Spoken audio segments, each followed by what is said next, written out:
Bonjour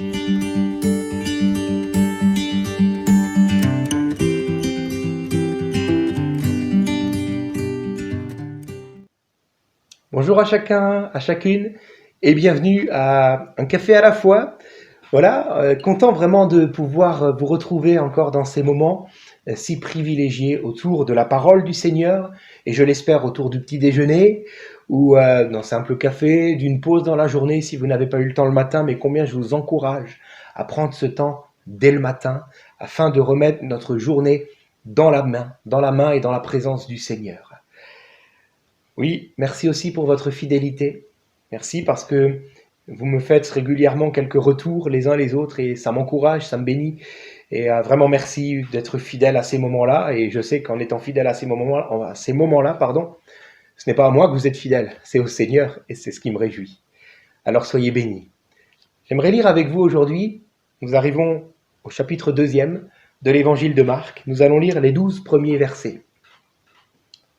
Quelques jours après, Jésus revint à Capernaum. On apprit qu'il était à la maison de Simon-Pierre.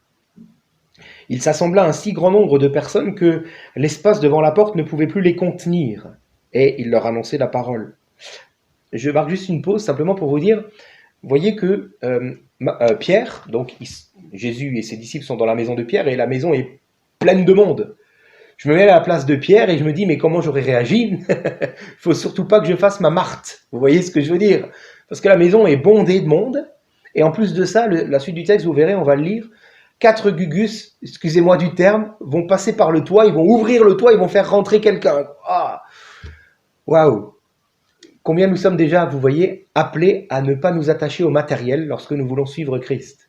Je le crois, parce que sinon, Pierre aurait pu faire capoter toute la suite du récit en disant « Mais qu'est-ce que vous faites? Arrêtez tout, maintenant vous sortez, il y en a marre !»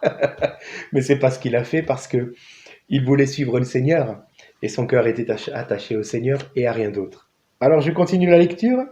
Des gens vinrent donc à Jésus amenant un paralytique porté par 4 hommes.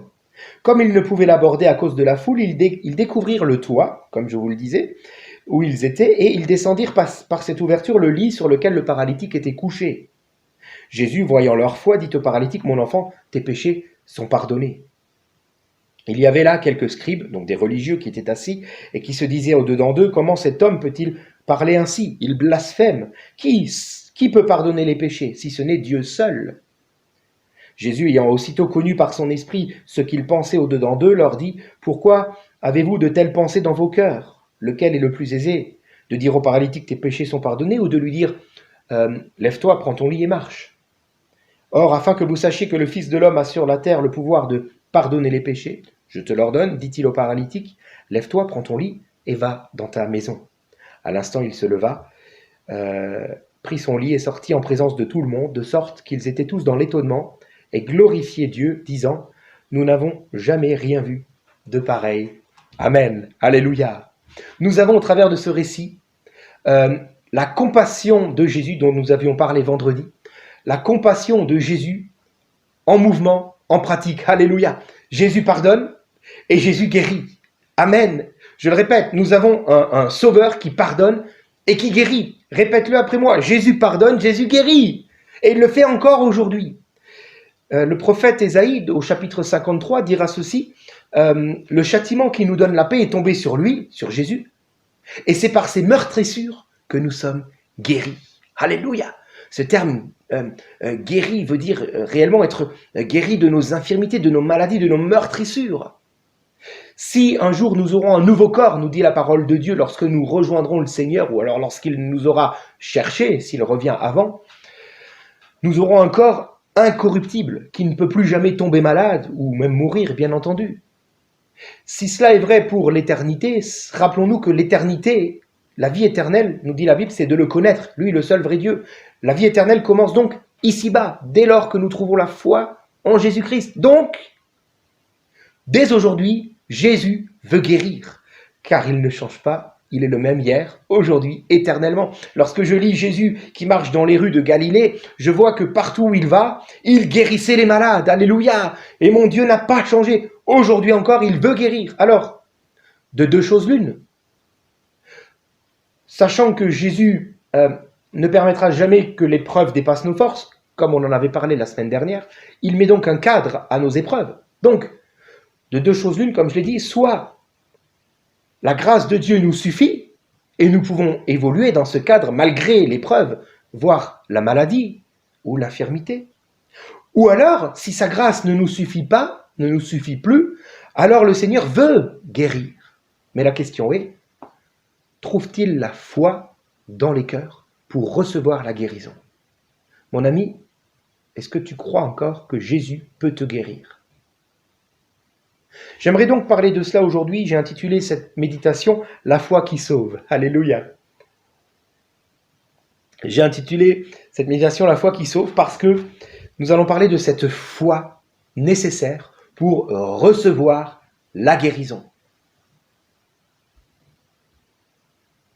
Si le malade doit croire en ce que dit la parole de Dieu, se saisir par la foi des promesses bibliques pour lui-même, cela sous-entend donc qu'il relève la tête et qu'il accepte son identité en Christ, d'enfant de Dieu, qui a le droit donc, par la grâce et le sang de Jésus, de devenir héritier des promesses bibliques. Si le malade donc a besoin d'avoir cette foi-là dans la parole de Dieu, j'aimerais vous parler plus particulièrement de la foi des 4 hommes qui ont porté le paralytique dans notre texte.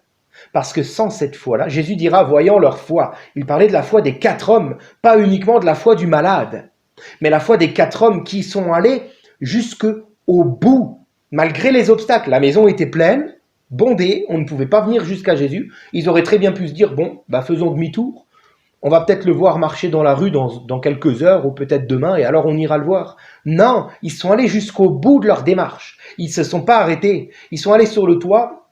Dans les maisons orientales, les toits sont plats, du moins à l'époque de Jésus, et donc ils n'avaient qu'à ouvrir et ils ont descendu le malade jusqu'au pied du maître. Ils sont allés jusqu'au bout. Et voyez-vous, j'aimerais vous parler de ces 4 hommes, de la foi de ces 4 hommes. Ces 4 hommes me font penser à 2 catégories de personnes. Premièrement, ces 4 hommes me font penser aux intercesseurs. Un intercesseur, c'est quoi? C'est quelqu'un qui va prier en faveur de quelqu'un d'autre. C'est quelqu'un qui va se placer entre Dieu et le malade ou le souffrant.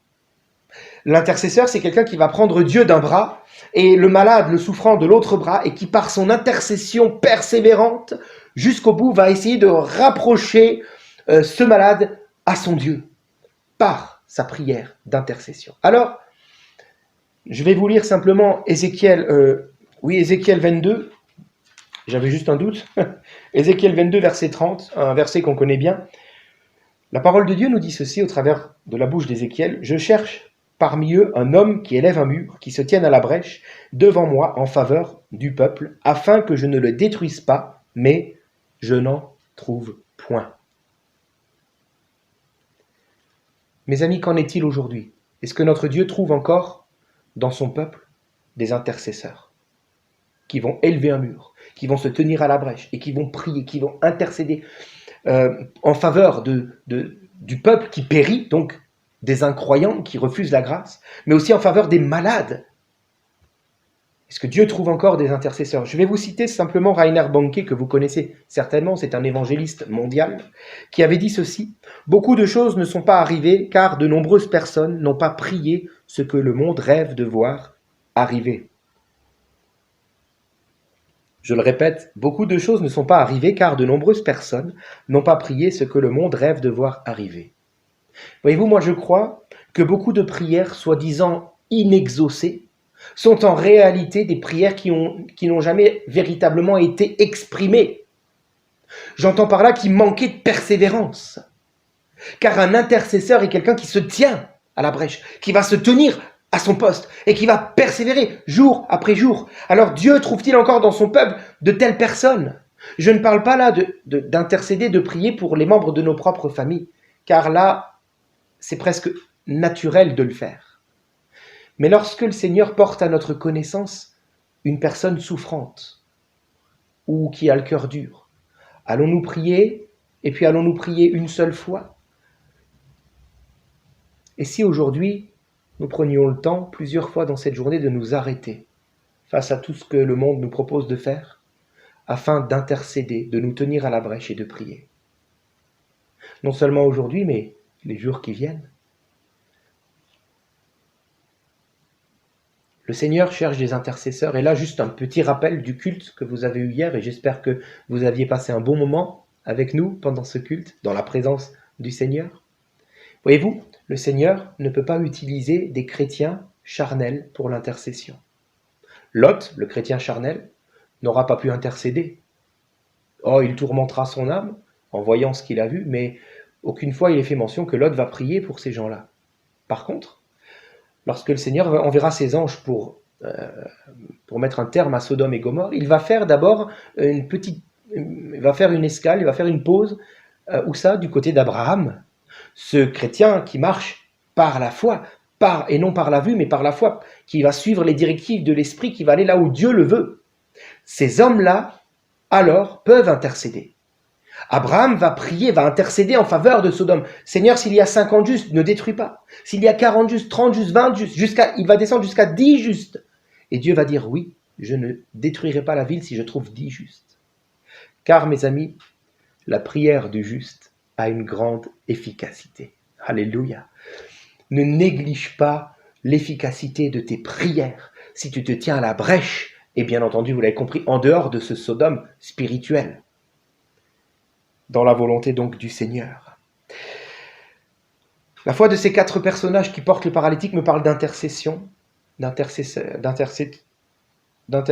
oui, pardon, mais me parle aussi d'un groupe de personnes bien précis, que sont les anciens de l'Église. Je ne parle pas des anciens en âge, mais des anciens au niveau du ministère et du service. Les anciens sont celles et ceux que le Seigneur aura placés dans une église locale afin d'entretenir l'église, de les bénir, de les nourrir, etc., au travers de la parole de Dieu. Voilà. Et donc, ces anciens ont un ministère particulier. Je vous fais la lecture dans l'épître de Jacques, chapitre 5. Quelqu'un parmi vous est-il malade? Qu'il appelle les anciens de l'Église et que les anciens prient pour lui en loignant d'huile au nom du Seigneur. La prière de foi sauvera le malade et le Seigneur le relèvera. Et s'il a commis des péchés, il lui sera pardonné. Confessez donc vos péchés les uns aux autres, priez les uns pour les autres, afin que vous soyez guéris. Alléluia.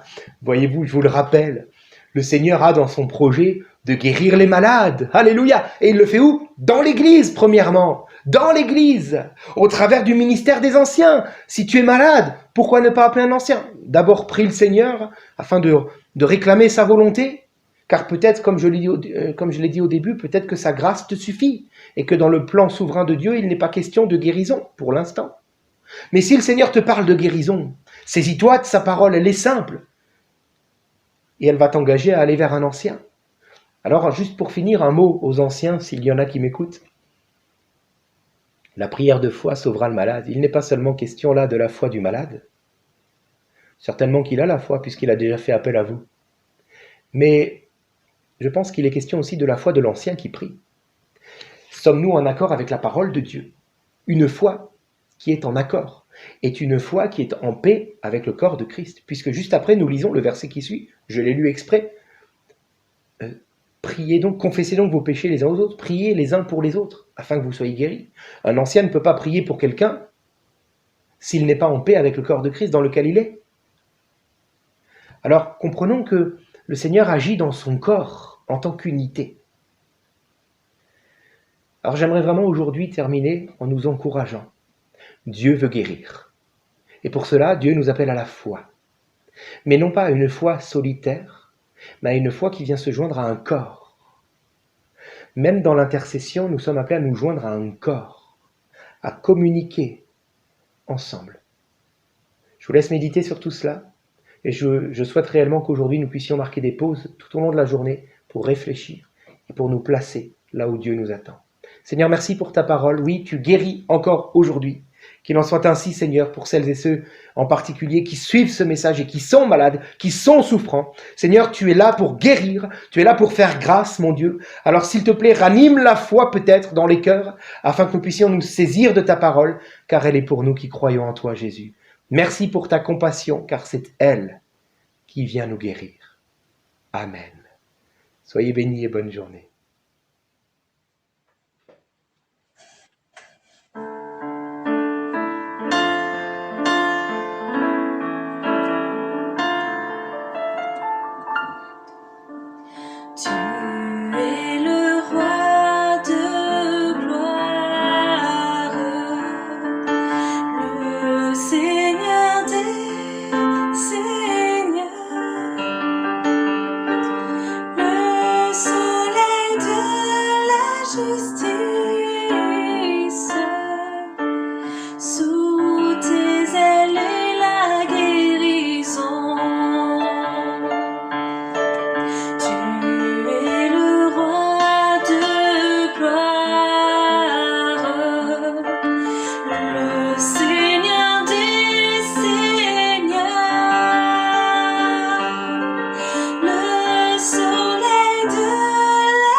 Sous